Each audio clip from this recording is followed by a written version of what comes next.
오늘은 고린도전서 11장 23절에서 26절까지의 말씀을 함께 말씀을 나누려고 합니다. 오늘 제가 어떤 주제로 말씀을 전한다고 말씀드렸죠? 성만찬. 이번 주, 다음 주 성찬식에 대해서, 성만찬에 대해서 좀 더 정확한 단어는 주의 만찬이죠. 주의 만찬에 대해서 함께 이야기하고 배우고 고민해보고 생각해보고, 다다음 주에 우리가 추수감사주일에 한 해를 마무리하면서 감사하면서 이렇게 만찬하는 시간을 갖도록 하겠습니다. 그래서 그냥 만찬을 하는 것이 아니라 우리가 왜 해야 되는지, 어떤 의미가 있는지에 대해서 함께 나누고 배워보는 시간을 가지려고 합니다. 우선 성만찬을 설명하기 전에 그거보다 조금 더 큰 카테고리인 성례에 대해서 여러분들이 이해하시면 성만찬에 대한 이해가 좀 더 쉬울 것 같습니다. 성례라고 들어보셨나요? 성례는 거룩할 성의 예법, 예라는 의미가 있습니다. 그래서 거룩한 예법 또는 거룩한 예식이라고 해서 성례를 이야기합니다. 특별히 저희 개신교에서는 성례를 어떻게 규정하냐면 두 가지로 규정합니다. 여러분, 제가 교회 역사에 대해서 한번 더 설명해 드릴 시간이 있겠지만, 기독교라고 했을 때는 기독교 안에 저희 개신교만 포함되어 있지 않은 거 아시죠? 네. 알아요? 또 뭐가 있죠? 기독교 안에? 개신교 말고? 천주교, 저 카톨릭과 또 정교회도 있어요. 그거 다 합쳐서 기독교라고 하는 거예요. 이걸 이 단어 구별이, 단어에 대한 의미가 정확히 여러분들이 구별되셔야 이해가 더 빠를 거라고 믿어요. 그러니까 성례라고 했을 때 저희 개신교, 기독교라고 하면 틀려요. 개신교에서는 성례를 두 가지를 이야기합니다. 뭘까요? 오늘 핵심이 성찬과 세례. 그렇죠. 세례와 성찬을 저희는 성례라고 이야기합니다. 이 두 가지가 성경에서 나오는, 특별히 예수님께서 직접 행하시고 명령하신 성례이기 때문이에요. 그래서 이 성례와 성찬 세례를 먼저 다루고 성찬을 해야 이야기가 사실은 쉬워요. 그러니까 성례라고 할 때 아까 말씀드렸듯이 세례와 성찬이 있는데, 세례를 먼저 다루고 그 다음에 성찬을 해야 이해가 쉬운데, 저희가 이렇게 순서가 이렇게 돼가지고 다다음 주에 성찬을 할 거라서 성찬에 대한 설교를 먼저 하는 걸 양해를 부탁드립니다. 그리고 성찬이 끝나면 11월 마지막 주에 제가 세례에 대해서 순서는 바뀌었지만 다뤄드릴게요.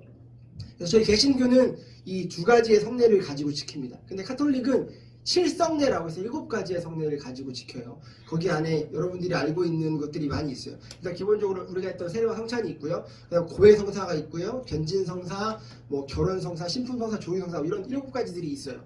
이런 것들을 7가지 성례로 지키는데, 종교 개혁자들이 종교를 개혁하면서, 개신교, 프로테스탄트 개혁하면서 그런 것들을 다 싹 없애고 성찬과 세례만 개신교는 지키고 있습니다.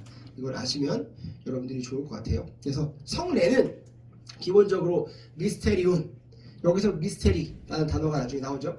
미스테리온, 신비라는 의미를 가지고 있습니다. 그러니까 성례는 신비한 거죠. 이게 왜냐하면 성례전은 눈에 보이지 않는 하나님의 은혜가 눈에 보이는 방법으로 전달되었기 때문에 그래요. 쉽게 말해서 하나님의 은혜를 받는 기독교 예식입니다. 근데 보편적인 교회에서, 여러분들이 지금까지 경험했던 신앙생활에서 세례와 성찬이 여러분들에게 은혜를 가져다 주었나요? 세례식을 참석하는 사람들이, 아니면 그 세례를 받지 않는다 하더라도 함께 참석해서 세례를 보고 있는 사람들이, 성찬에 함께 참석하는 사람들이 많은 은혜를 누리고 있나요? 그렇지 못한 부분이 참 많죠. 그래서 여기에 대한 교육이 제대로 필요하고 성경에서 이야기하고 있는, 또한 이 성찬과 세례가 가지고 있는 의미를 우리가 분명하게 알 때에 이 미스테리온, 이 신비의 은혜가 여러분들에게 넘쳐나게 될 줄 믿습니다. 성례는, 특별히 성찬은요, 눈에 보이지 않는 하나님의 은혜가 여러분들에게 눈에 보이는 방법으로 전달된다는 걸 기억하셨으면 좋겠어요. 그래서 어거스틴이라는 초대 교부는 뭐라고 이야기해요? 성찬을 보이는 말씀이다 라고 이야기했어요. 설교는 뭐예요? 들리는 말씀이죠. 성찬은 보이는 말씀이다. 그만큼 중요하다라는 거예요. 설교만큼 중요한 게 성찬이다라는 거죠. 성경에서 뭐라고 이야기하냐면, 너희가 모일 때마다 뭘 해라? 쉽게 얘기해 성찬을 해라. 초대교회 성도들도 자주 모이기에 힘썼고 모여서 모일 때마다 뭐 했죠? 떡을 떼며 나눴다. 성찬을 했다라는 거예요. 그만큼 중요한 게 뭐예요? 성찬이에요. 가톨릭은요 실제로 지금 설교의 개념이 많이 없어요. 짧게 그냥 뭐 한 5분 짧게 전해. 근데 매주 하는 게 뭐냐면 성찬이에요. 왜냐하면 사실은 설교도 설교지만 설교는 들리는 말씀이죠. 성찬은 보이는 말씀이에요. 뭐 두 개 다 같이 하는 게 가장 이렇게 효과적이고 같이 하는 게 또 은혜를 다 받을 수 있는 수단이겠지만 둘 중에 하나라도 해야 되는 거죠. 설교가 없다? 성찬을 통해서라도 은혜 받을 수 있다라는 거예요. 왜냐하면 보이는 말씀이기 때문에. 제가 저번주에 말씀드렸죠. 복음에 대해서 저희가 한 3개월 동안 계속 설교했어요. 그리고 마지막 2주는 정말 직설적으로 복음에 대해서 이야기했단 말이에요. 교회는 다른 이야기 필요 없어요. 어떻게 하면 잘 먹고 잘 살 거냐? 어떻게 하면 성공할 거냐? 어떻게 하면 문제 해결할 거냐? 아니요. 복음에 대해서만 이야기하면 돼요. 설교는 다른 거 필요 없어요. 복음에 대해서 이야기하면 돼요. 그 안에 결국은 우리의 모든 문제들에 대한 해결책이 다 있거든요. 그리고 우리는 이 땅에서 잘 먹고 잘 살고 이 땅의 문제를 해결하기 위해서 예수 믿는 게 아니에요. 그렇죠? 복음. 이 땅에서 주님 만나서 주님과 교제하고 올바른 길을 가서 이 땅의 삶이 다 끝이 아닌 영원한 생명을 살기 위함이에요. 그렇죠? 그래서 뭐가 중요하냐면 복음을 이렇게 복음이 전해지는 게 가장 중요한데 아까 말씀드렸듯이 설교 말고 성찬에서도 결국 성찬의 깊은 의미를 제가 뒤에 말씀드릴 건데 그 성찬에 담겨져 있는 의미가 복음이에요. 예수 그리스도의 살과 그 피가 뭘 의미하고 있냐면 그 속죄로 인해 그 구속으로 인해 그 예수 그리스도 십자가의 희생으로 인해 너희가 구원받았다라는 복음의 핵심 내용이 담겨져 있어요. 그러니까 어떻게 해요? 설교가 없어도 성찬을 통해서 뭐 할 수 있다? 은혜 받을 수 있다. 더 나아가서 은혜 받아야 한다.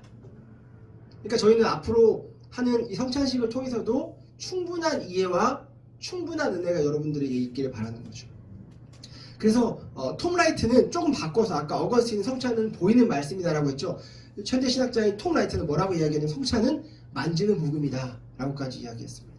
우리가 앞으로 성찬을 하면서 빵을 찢고 그 다음에 뭐 이렇게 잔을 마실 텐데 그런 만지는 복음이 여러분들 가운데 충만하게 전해지기를 원해요. 성만찬은요 죄와 죽음에서 구원받은 걸 또 우리가 구속된 걸 기념하기 위함이에요. 그러니까 앞으로 함께 하게 될 성찬식은 그냥 뭐 이렇게 어쩔 수 없이 해야 되는 또 아무 의미 없는 그냥 예식이 아니라 그 안에 복음이 담겨져 있고 그 복음의 내용은 간단하죠. 죄와 죽음에서 우리가 예수 그리스도의 십자가와 그 예수 그리스도의 몸이 찢겨지는 희생으로 인해서 구원받았다, 구속됐다라는 걸 기념하기 위한 예식이다 라는 걸 아시면 좋을 것 같습니다. 그래서 우리가 성만찬을 할 때는 회중들은 한 상에 참여해야 돼요. 이게 그 의미이기 때문에 한 떡과 한 잔에 참여해야 됩니다. 고린도전서 10장 7절에서 그 이야기를 하고 있고요. 우리가 편리함을 위해서 아직은 저희가 교회가 교세가 많지 않기 때문에 충분하게 성경적으로 할 수 있어요.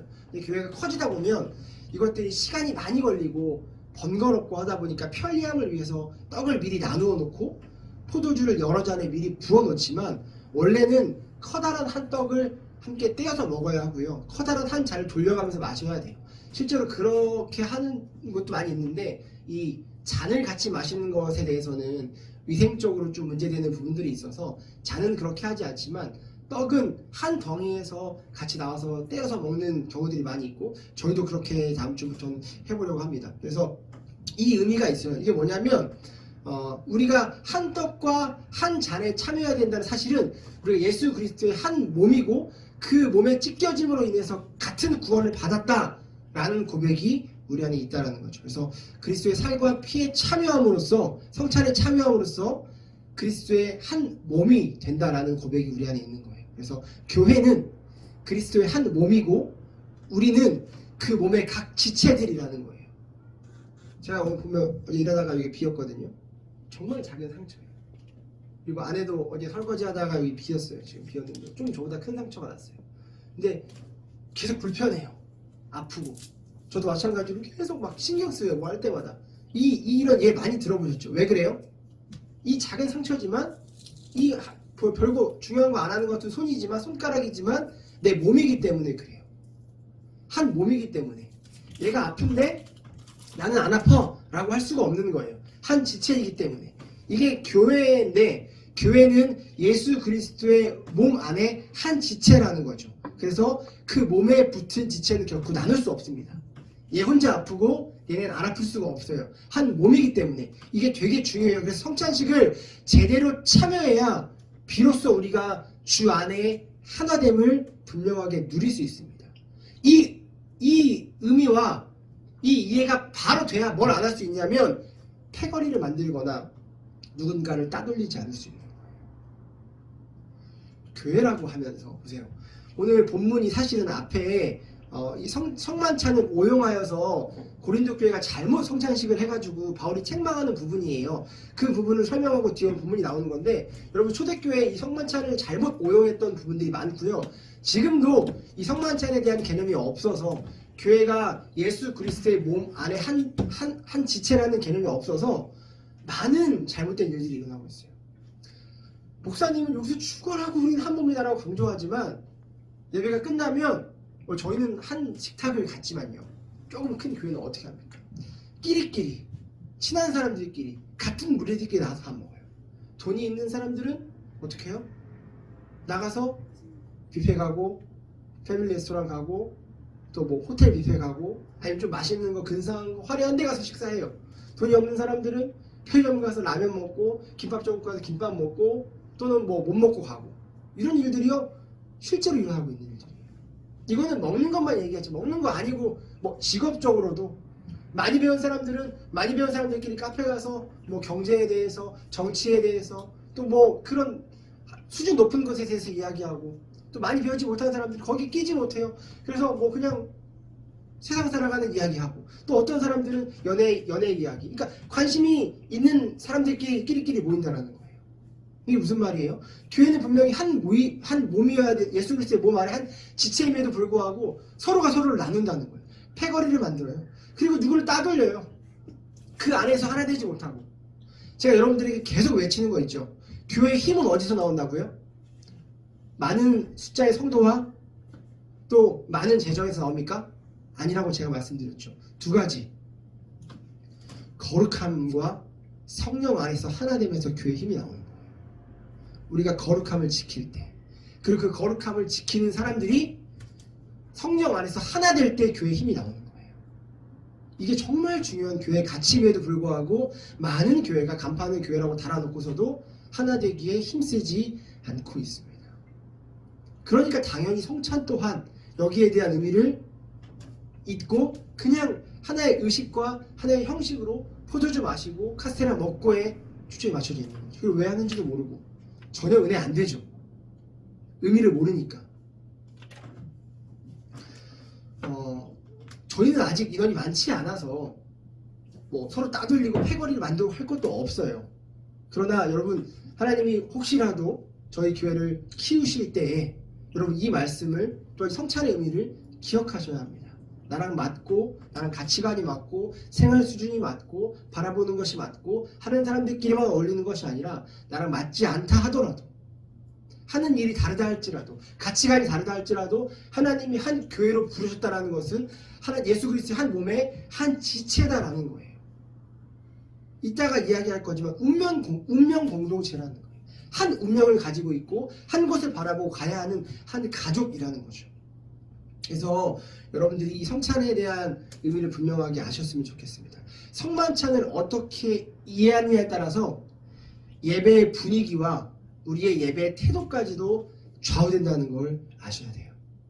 성경이 말하는 성만찬을 살펴보기 위해서 오늘은 약간 개론적으로 성만찬에 대해서 이야기하는 이야기니까 다음 주는 좀 더 심도 있게 여러분 삶 가운데 적용해서 말씀드릴 거고요. 그래서 오늘 조금 어렵거나 따분할 수 있지만 아셔야 되기 때문에 한 번 정도는 제가 설명을 해드릴게요. 그래서 성만찬을 어떻게 이해하고 있는지 어떻게 견해가 다른지 좀 말씀드릴게요. 크게 네 가지로 나눌 수 있어요. 첫 번째는 카톨릭이에요. 카톨릭의 성만찬은 많이 들어보셨죠? 화채설이라고 합니다. 화채설. 무슨 의미냐면 사제가 빵과 포도주의 축사를 하면 그것이 실제로 예수님의 살과 피가 된다고 믿어요. 이게 무슨 말이냐면 떡이 그리고 그 포도주가 그들이 가지고 있는 본질을 버리고 예수 그리스도의 피와 살의 본질이 되기로 결정했다라고 이야기한 게 화채설입니다. 그래서 막 이 화채설을 주장하는 데서는 이런 이야기들도 해요. 내가 포도주를 마셨더니 피 냄새가 좀 났더라. 뭐 이런 이야기들도 있고, 그것이 그런 게 아님에도 불구하고 잘못 또 이렇게 돼서 화채설을 지키고 있는 카톨릭이나 또 그것들을 인정하는 쪽에서는 뭐 예수 그리스도의 피 냄새가 났다. 또 실제로 카톨릭에서는 잔을 나누지 않아요. 함께 성도들과 사제만 마십니다. 그 이유가 그 소중한 예수 그리스도의, 이거 아까 말씀드린 포도주는 예수 그리스도의 피인데 실제로 그 본질이 변했다고 믿는데 이걸 나눠주고 마시다가 한 방울이라도 그 소중한 피가 흘릴까봐 뭐 나누지 않고 뭐 이런 것들이 있다고 합니다. 그러니까 그 카톨릭에서 이야기하고 있는 게 뭐냐면 화채설이라고 해서 그들이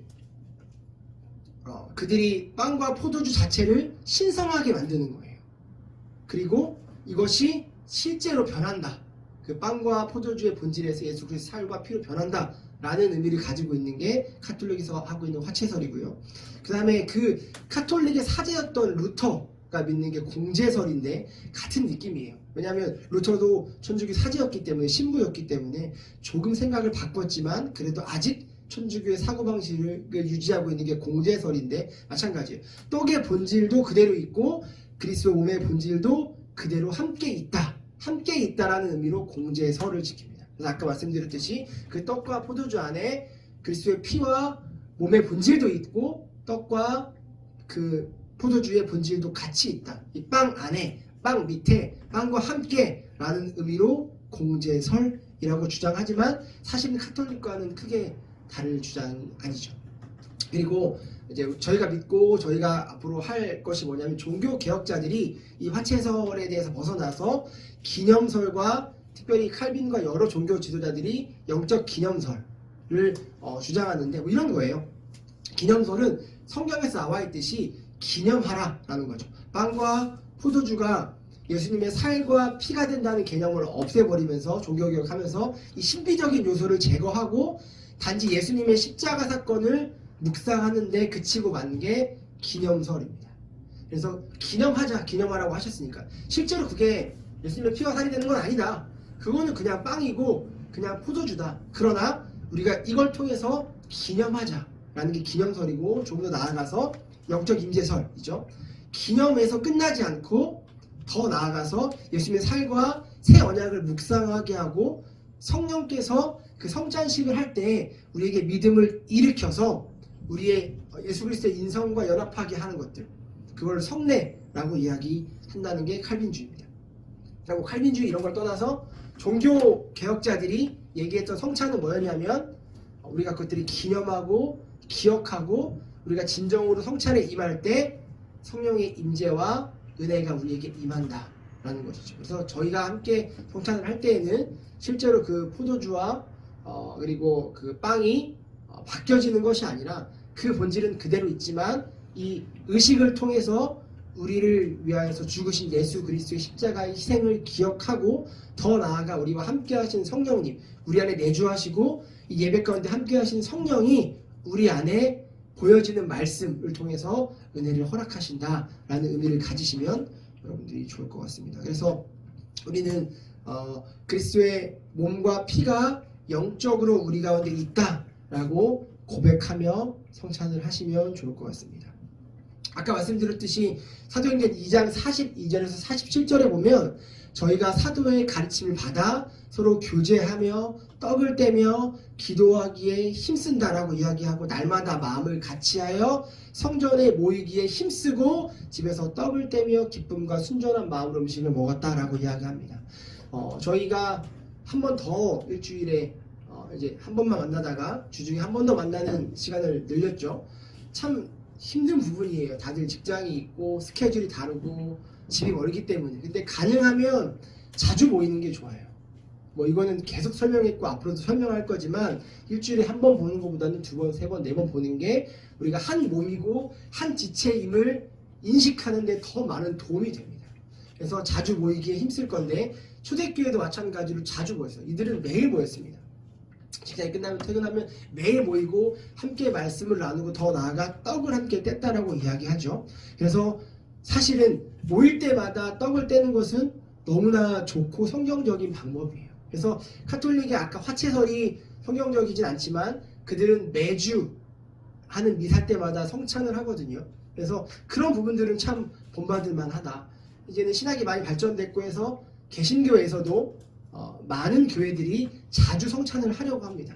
예전에는 기념일마다 했거든요. 그래서 뭐 크리스마스, 부활절, 뭐 추수감사절 이렇게 1년에 한 3-4번 정도 했었는데 이제는 자주 하는 것이 좋다라는 것이 신학적으로도 인정이 되어져서 많은 교회에서 자주 하려고 합니다. 그래서 한 달에 한 번 하는 교회들도 있고요.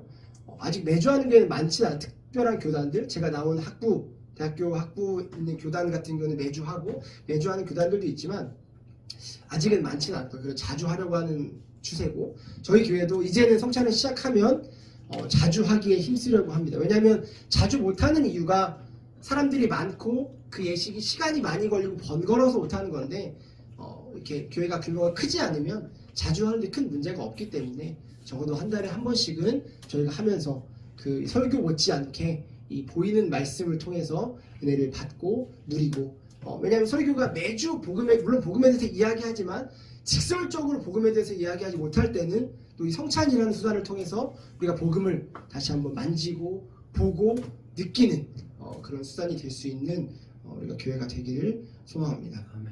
그래서 예배 우리가 모이기에 힘써야 되는 건 당연한 것이고 모여서 예배할 때마다 성찬을 하는 것이 건강한 것이다 라는 걸 아셨으면 좋겠고 되도록이면 할 수 있으면 힘을 다해서 성찬을 하는 게 좋습니다. 그래서 이런 것들 여러분 은혜가 될 때 오히려 더 교회에 권할 수 있어야 돼요. 우리 성찬 이렇게 많이 안 합니까?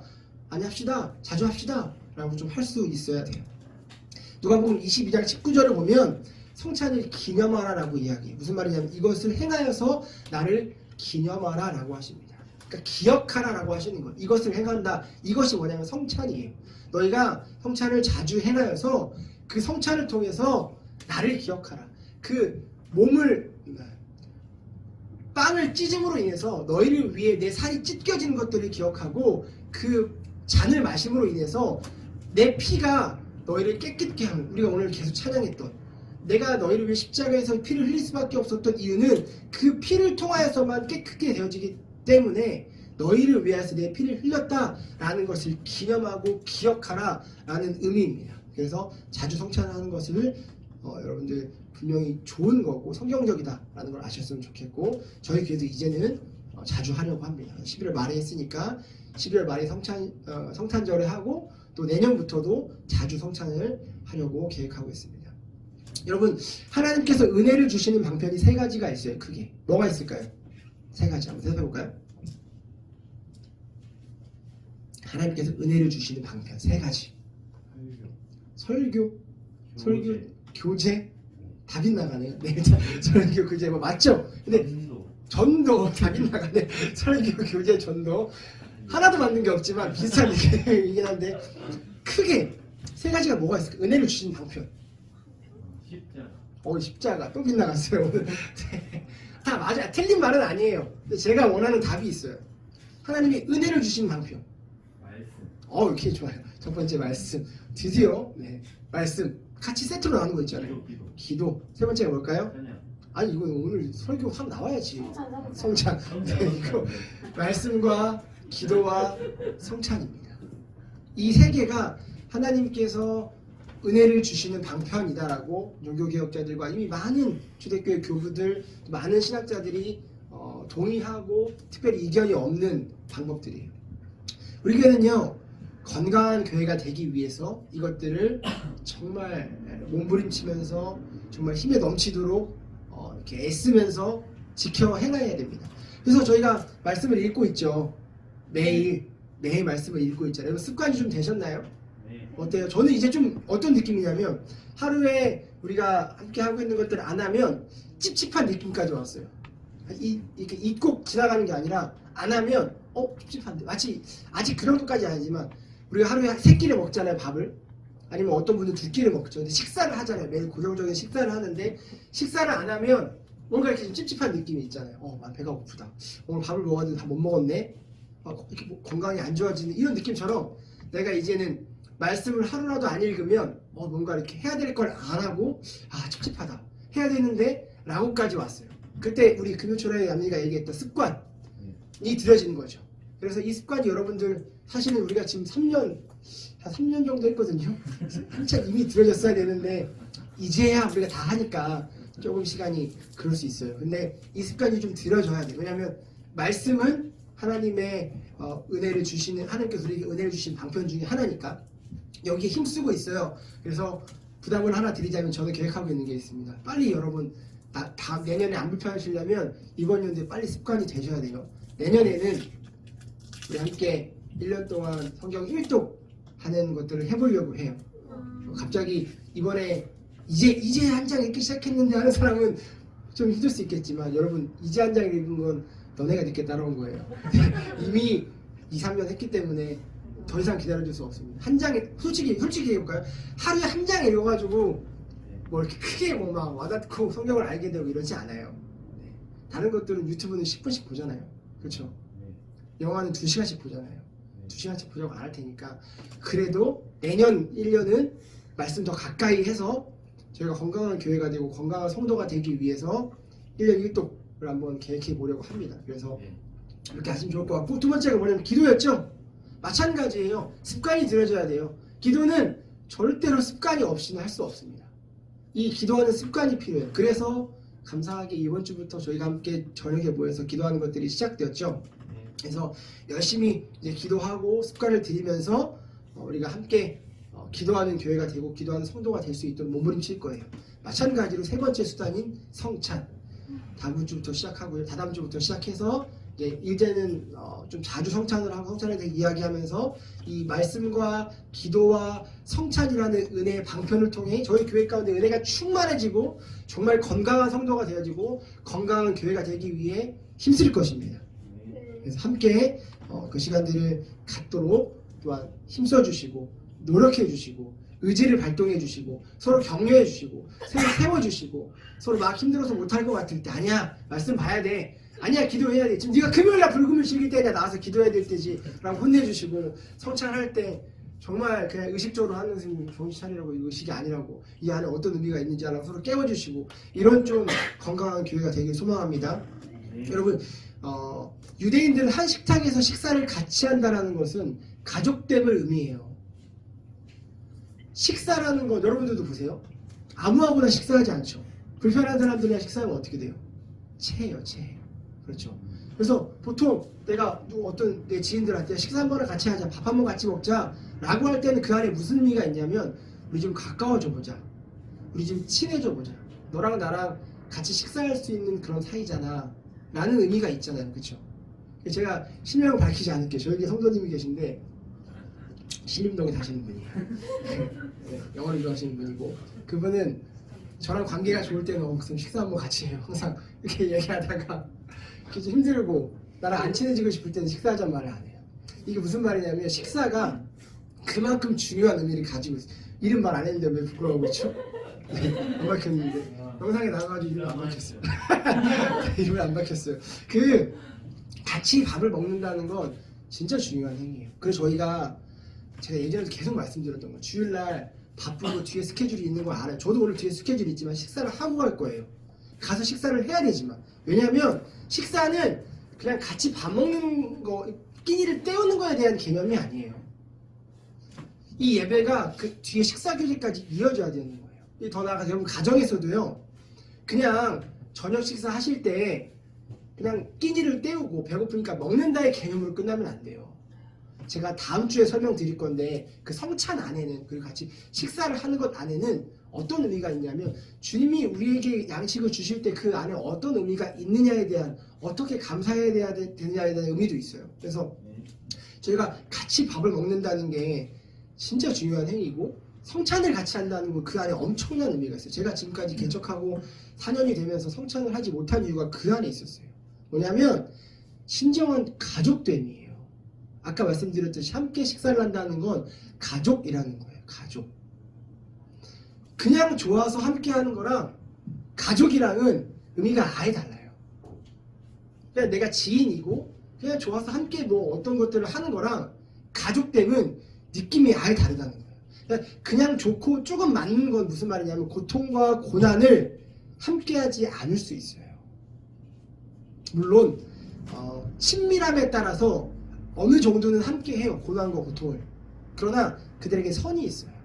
마지노선이 있다. 여기까지만. 내 거를 희생하면서까지는 안 한다고요. 자, 보세요.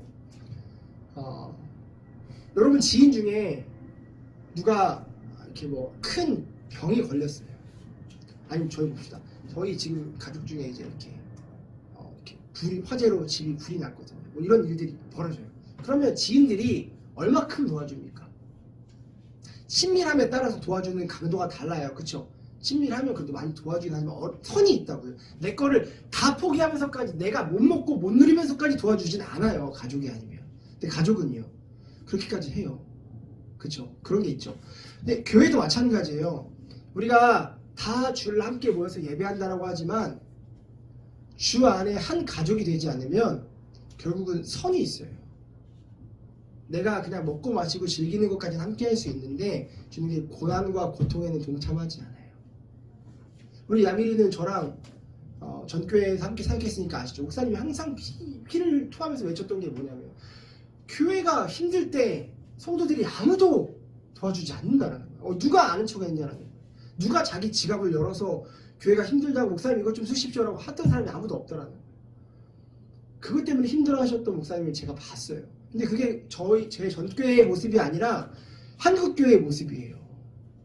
얼마나 이기적이냐면 이 가족됨에 대한 개념이 없어서 한 지체에 대한 개념이 없어서 그냥 교회만 왔다 갔다 하니까 교회가 힘들어도 내놓지 않아요. 내 것들을. 함께 그 고난과 고통을 동참하려고 하지 않아요. 청소하자고 하면 안 모입니다. 봉사하자고 하면 모이지 않아요. 근데 맛있는 거 먹고 여행 간다고 하면 기가 막히게 다 모이고. 저희 교회 얘기가 아니라 자기한테 유익되고 이익되고 재밌는 거 하고 뭔가 이 세상의 문화에 뒤처지지 않는 거 한다면 막 다 모여요. 근데 불편하고 힘들고 지갑을 열어야 되고 내 시간을 투자해야 되고 내 노동이 들어가야 되고 재미없는 거 한다? 안 모입니다. 이게 왜 그래요? 가족됨이 아직 없기 때문에 그래요. 그래서 제가 이 성찬을 하기가 되게 힘들었던 거예요. 우리는 교회를 주 안에 하나라고 표현하고 이야기하죠. 근데 이거 기억하세요. 그건 그냥 매주 교회를 출석한다고 해서 주 안에 하나가 아니라는 거예요. 제가 최근에 복음 전하면서 계속 설명드리고 있죠. 저번 주에도 말씀드렸어요. 아담 안에서 나와서 그리스도 안으로 들어와야 해요.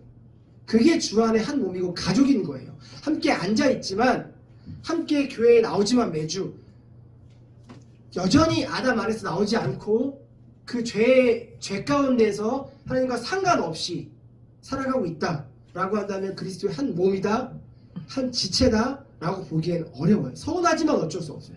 어려워요. 그래서 그리스도 안에 있는 자들, 넘어지지만 여전히 죄짓지만 여전히 죄인이지만 그 예수 그리스도의 십자가와 그 피와 그 몸의 희생으로 인해서 구원받았다라고 고백하는 자들이 에클레시아, 교회인 거예요. 예수 그리스도를 주라고 시인하는 공동체. 근데 여전히 하나님이 있는지 없는지 모르겠다고 하고 여전히 하나님이 내 주인이 아니다라고 하니까 이런 거예요. 주인이다라고 고백은 했는데 내가 아직 연약해서 죄인이라 넘어지는 거랑은 또 달라요. 그 고백 자체가 안 되는 사람들. 하나님이 내 주인인 건 아직 고백이 안 된다. 하나님 살아계신지 이런 거죠. 하나님 살아계시다고 고백은 했으나 살아가다 보면 그 믿음이 흔들릴 수는 있어요. 진짜 살아계신가? 내가 가짜를 믿고 있는 건 이럴 수는 있어요. 근데 이거 말고 애초부터 하나님이라는 분이 계시고 그분이 모든 것들을 창조하셨고 그분이 아들을 보내서 나를 구원하셨다라는 고백이 아예 없었던 사람을 교인이라고 얘기할 수는 없는 거예요. 한 몸, 한 지체가 한 가족이다라고 얘기할 수는 없는 거예요. 이 증표가 세례예요. 사실 그 세례에 대해서 먼저 설교를 했었어야 되는데 못하면 좀 아쉽고 이 성찬이 끝나고 나면 세례도 설명해 드릴게요. 이 증표가 세례예요. 그러니까 만 14세만 되면 의무적으로 받는 의식의 세례? 그거 말고 진정으로 세례받은 사람들. 그 세례의 고백. 아까 제가 말씀드렸던 그 고백이 있는 사람들이 교회인 거죠. 본어게인이라고 하죠. 거듭나. 예수님께서 거듭나야 된다라고 이야기하시잖아요. 이 진짜 크리스천, 예수의 피로 죄사함 받고 깨끗하게 되어졌냐라는 거예요. 그들이 모이는 곳이 교회고 그들 안에서 성찬을 해야 되는 것이지 그 고백이 없는 사람들은 성찬할 수가 없는 거예요. 여러분 피는 물보다 진하다는 말이 있죠. 피는 물보다 진해. 아까 제가 얘기했던 그 가족됨에 대해서 이야기한 거예요. 그래서 가족을 한 핏줄이라고 이야기합니다. 그래서 어른들은 그런 이야기하지. 아무리 친구가 좋아도 야 가족은 이길 수 없다. 이런 말들을 많이 들었을 거예요. 근데 물론 요즘 참 마지막 세대라 가족도 다 깨어진 세대라서 이런 가족에 대한 개념이 없어서 가족에 대해서 이야기하면 우리가 개념이 바로 안 잡혀 있으니까 그렇죠. 자녀를 버리는 부모는 없다라고 아무리 이야기해도 요즘 시대가 그런 시대가 아니니까 이해가 안 돼요. 피는 물보다 진하다라고 얘기해도 뭐 가족이 다 깨져 있고 하니까 이게 이해가 안 되지만 하나님께서 가정을 본래 만들었을 때 그 가족을 이야기하는 거예요. 피는 물보다 진해요. 그래서 그 어떤 것도 가족을 이길 수 없다라고 이야기하는데 자 근데 교회는 어때야 되냐면 성도는 교회는 예수 그리스도의 한 몸 안에 있는 지체는 이 친구 이상이어야 되는 거예요. 가족이어야 되는 거예요. 왜냐하면 그리스도의 피로 구원받은 예수 그리스도의 한 핏줄로 연결되어져 있는 그리스도 한 가족이기 때문에 그래요. 그냥 멤버십, 그냥 공동체, 그냥 한 모임이 아니라 주 안에 한 가족이기 때문에 그래요. 마가복음 3장 31절에 35절 보면 이거 제가 저번에도 설명드렸죠. 예수님이 있을 때 어머니와 동생들이 예수님 찾아와요. 그렇죠? 근데 무리들이 뭐라고 얘기하냐면 어머니와 동생들이 찾아왔습니다 라고 이야기하니까 예수님이 갑자기 누가 내 어머니고 누가 내 동생들이냐 라고 하면서 밖에 내 혈육이 와 있는데도 불구하고 지금 이 자리에 나랑 함께 모여서 복음을 듣고 그 복음대로 살아가고자 고백하는 사람들이 내 어머니요 내 형제들이다 라고 이야기합니다. 밖에 실제 와 있는데 엄마랑 형제들이. 그게 가족을 배척하라, 가족은 안 중요하다 이런 얘기가 아니라고 말씀드렸죠. 영적인 가족이 얼마나 소중하고 중요한지를 강조하기 위한 말씀이다라는 거예요. 그러니까 뭐예요? 혈육도 정말 중요한 가족이지만 우리가 예수 그리스도의 핏줄로 하나 된 교회도 정말 중요한 영적인 가족이다라는 거예요. 더 나아가서 그 비슷한 맥락으로 예수님은 그 얘기하죠. 예수를 얼마큼 사랑해야 되냐면 가족을 미워하면서까지 나를 사랑해야 된다라고 이야기해요. 아세요? 그 본문 있죠. 이거 이렇게 이해하시면 쉬울 거예요. 저번 주인가 3주 전인가 하솜이가 단 걸 들고 있었어요. 도너츠였던 것 같아요. 근데 갑자기 누가 물어봤어요. 하솜아 너 짠 게 좋아? 단 게 좋아? 그러니까 난 짠 게 좋아 이러면서 난 단 건 싫어라고 얘기했어요. 단 거 싫어라고 얘기하면 바로 도너츠 먹어요. 그게 무슨 말이냐면 짠 게 더 좋은 거를 강조하다 보니까 단 게 싫다고 얘기하는 거예요. 단 게 싫은 게 아니라. 이해되셨죠? 가족을 미워하라라고 얘기해요. 근데 부모를 공경하라고 십계명에서 말한 거랑 부딪히지 않는다고요. 그게 무슨 말이냐면 가족을 미워하다라고 얘기했던 건 가족을 실제로 미워하라는 게 아니라 예수 그리스도를 따르고 하나님을 사랑함이 너무 커서 비교했을 때 가족을 미워하는 것처럼 느껴진다라고 이야기하는 거예요.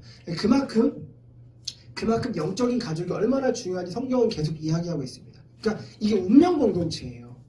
한 운명을 가지고 있다고요. 우리는 주님을 떠날래야 떠날 수 없는 한 운명을 가지고 있다고요. 우리는 복음을 전하면서 살아야 되는 한 운명을 가지고 있는 예수 그리스도 안에 한 가족이란 말이에요. 그러니까 이 가족됨이 제대로 되지 않는 상태에서 성찬을 할 수가 없었던 거죠. 교단마다 차이는 좀 있어요. 감리교를 창시한 웨슬리는 뭐라고 이야기하냐면 성찬을 은총의 수단으로 봐요. 은혜의 수단. 그래서 세례받지 않아도 성찬에 참여할 수 있다. 왜냐하면 성찬 보이는 말씀이니까 그 성찬을 통해서 은혜 받을 수 있지 않느냐라고 이야기해요. 근데 자 보세요. 그 뒤에 뭐가 따라오냐면 이게 따라와요.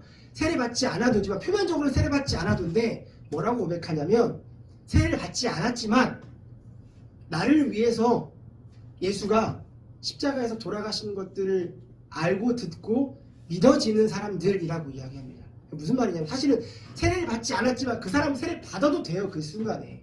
그 고백이 되는 사람들이잖아요. 그러니까 저는 이렇게 갔으면 좋겠어요. 아무나 성찬을 하면 안 돼요. 분명히. 왜냐하면 그러니까 세례를 받은 사람만 성찬해야 된다. 받지 않은 성찬 이런 딱 카테고리 안에 끼워두는 게 아니라 분명한 거는 주님에 대한 복음을 듣고 그 복음을 통해서 내 마음이 움직여지는 사람들이 성찬을 해야 된다라고 고백하는 겁니다. 근데 우리가 그게 안 됐기 때문에 지금까지 성찬을 못했지만 이제는 그것들이 다 되어진다고 믿어요. 여러분들이 흔들릴 수는 있지만 연약할 수 있지만 전체적인 큰 틀, 하나님 살아계시고 그분이 이 땅을 창조하셨고 그분이 우리를 구원하시기 위해 예수 그리스도를 이 땅에 보내셨고 그래서 내가 그 예수 그리스도를 통해서만 구원받는다라는 고백이 있는 사람들이 성도예요. 그게 거듭난 사람들이에요. 그 거듭남의 증표가 세례인 거고 그래서 그 고백이 되는 사람들은 성찬에 참여할 수 있습니다. 그 성찬에 참여하면서 계속 그 의미를 기억하고 기념하고 오히려 더 나아가서 우리가 말씀을 통해 은혜 받는 것처럼 그 행위를 통해서 그 의식을 통해서 은혜를 받아 누리는 거죠. 우리 교회가 그렇게 앞으로 성찬을 고백할 것입니다. 그래서 성찬을 한다는 것은 이 세례를 한다는 것은 진정한 거듭남을 고백하는 거예요. 이게 잘못되어졌기 때문에 한국교회가 이렇게 안타까운 상황에 처해져 있다고 많은 신학자들이 이야기합니다.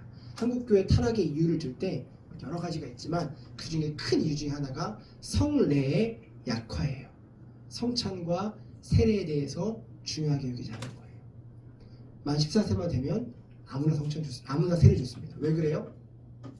등록 교인을 하려면 세례받은 교인이어야 되고 그 세례받은 교인이 많으면 많을수록 교회가 힘이 있고 커진다고 생각했고 목사님들이 권위가 올라가고 자신들이 뭔가 이렇게 가질 수 있는 유익이 많다라고 생각했어요. 그러니까 신앙 고백과 상관없이 그냥 마치 공장에서 찍어내듯이 14세가 되면 그냥 바로 세례 줘버리는 거예요. 성찬도 마찬가지입니다. 그런 고백이 없었던 사람들이 세례 받았으니까 세례받은 교인 성찬에 참여해도 됩니다 라고 이야기하니까 전혀 거듭나지 않았는데 전혀 예수 그리스도의 죽으심과 자신의 그 죄가 상관이 없는데도 불구하고 세례 의식에 참석했다는 이유로 성찬식에 참석합니다. 근데 그 의미와 뜻도 모른 채로 그냥 카세라 먹고 포도주 마시는 거예요. 아무 설명도 없이 아무 교육도 없이 성찬과 세례가 엄청난 은혜의 수단임에도 불구하고 이것이 약화가 되니 한국교회 대부분이 다 이러고 있으니 교회가 타락할 수밖에. 아까 말씀드렸듯이 이 성찬이라는 것은 그 안에 우리가 예수 그리스도와 한 몸의 지체다라는 의미를 가지고 있는데 이 의미가 제대로 교육되지 않으니까 방금까지 내가 예배 시간에 잔을 마시고 떡을 떼쓰면서 이 의미가 우리가 하나인데 돌아서자마자 욕하고 편을 나누고 나랑 맞지 않는다고 해서 배척하고 이런 일들이 벌어지고 있는 거죠. 이게 얼마나 아이러니한 일입니까? 성찬과 세례를 이렇게 약화시켜놨으니 성찬과 세례는 엄청난 은혜의 수단이에요. 기쁨이어야 돼요. 저는 제가 계속 기도하고 있는 것이 저희 교회 안에서 처음으로 믿어서 세례받는 사람이 나올 때 정말 우리 모두가 한 가족됨으로 정말 기뻐해주고 축하해주면서 그 세례 예식을 갖고 싶은 게 제 소망이에요. 왜냐면 아까 말씀드렸듯이 이런 거랑 똑같아요. 저희 가족 이제 셋째가 태어날 텐데 하범이가 태어나면 저랑 아내는 너무나 행복하고 축하해 줄 거예요. 하솜이랑 하민은 아직 어려서 그렇게 제대로 축하해 줄지 모르겠지만 가족이 생긴다라는 걸 제대로 알게 되면 엄청 축하해 줄 거라는 거예요. 왜냐면 새로운 가족이 탄생한 거니까. 같은 운명 공동체가 되는 거예요. 마찬가지예요. 우리 교회 안에 세례를 받고 한 믿음으로 고백하는 사람이 생겨난다는 건 그 사람만 기쁘고 그 사람만 감사한 게 아니라 우리 안에서도 이제 같이 가야 할 내 편, 한 지체가 생겼다는 거기 때문에 엄청나게 축하할 일이고 같이 기뻐해야 될 축제거든요. 물론 건강한 교회들이 이렇게 세례를 하더라고요. 그런데 그렇지 않은 데는 그냥 아무 이유 없이 찍어내기 바쁜 거죠. 이렇게 세례가 진행돼야 되고 성찬 또한 마찬가지로 그런 은혜가 있어야 돼요. 그래서 이렇게 우리가 함께 갈 거다라는 걸 이야기 드렸고 세례 안에 성찬 안에 이런 의미가 있다는 걸 말씀드렸습니다. 다음 주에는 이 이야기를 하고 오늘 말씀 마무리할게요. 이 성찬을 할 때는요 크게 세 가지 고백이 있을 거예요. 이 세 가지 고백에 대해서 다음 주에 설명드리고 삶에 적용할 수 있는 것들 찾아드릴 건데 오늘 이 주제만 말씀드리고 말씀 마무리하겠습니다. 반주해주세요. 끝내야 되니까. 반주 안 하면 제가 또 길게 하니까. 세 가지죠. 첫 번째는 죄사함의 고백이에요. 죄사함의 고백. 성찬 안에는 죄사함의 고백이 있어요. 여러분 이해하세요. 꼭 기억하세요. 그래서 예수 그리스도의 살이 찢겨지심과 피 흘리심이 나 때문이고 그 십자가 희생으로 내가 구원받았다라는 고백이 있는 거예요. 이해되셨죠? 죄사함 고백. 두 번째는 교회는 주님의 한 몸입니다 라는 고백이 있어요. 함께 성찬을 하는 이 성도들이 영적으로 한 가족이고 한 몸이다, 한 지체다. 나를 무너뜨리고 나를 해하는 것이 아니라 나를 세워주고 나에게 유익을 주기 위한 한 편이다 라는 고백이에요. 아멘. 철이 철을 날카롭게 하듯이 우리가 그런 사이예요. 한 겹줄은 끊어질 수 있으나 두 겹줄, 세 겹줄은 쉽게 끊어지지 않는다는 말이 있듯이 우리는 주 안에 하나예요. 아멘. 세 번째, 여러분 이게 여러분들에게 가장 힘들 건데 사실 이 고백이 돼야 돼요. 저는 성찬을 미뤄둔 이유가 여기에 있었어요. 저희 예배하는 교회가 이 고백이 잘 안 됐어요. 뭐냐면 먹고 사는 문제에 대한 고백이에요. 먹고 사는 문제에 대한 고백. 세상이 주는 것을 먹을 것이냐 하나님이 주는 것을 취할 것이냐예요. 성찬을 고백하는 이 고백이 있습니다. 무슨 말이냐면 담주합시다. 은혜로운 거니까 깊게 담주하고 딱 하나만. 성찬은 내 주인이 누구냐에 대한 고백이에요. 내가 이 땅에서 나오는 것을 먹을 것이냐 하나님이 주시는 것을 먹을 것이냐, 내 주인이 세상의 왕이냐 아니면 만국의 왕이신 하나님이냐 라는 고백입니다. 다음 주에 깊이 나눠볼게요. 우리가 이것들을 잘 알고 정말 좀 은혜의 방편인 성찬이 정말 우리에게 큰 은혜가 됐으면 좋겠고, 제가 자주 안 해도 여러분들이 쌤 성찬 좀 해요 라고 하는 그런 건강한 교회가 됐으면 좋겠어요. 바로 이해하시고 우리가 그렇게 성찬을 중요하게 여기는 교회가 되기를 간절히 소망합니다.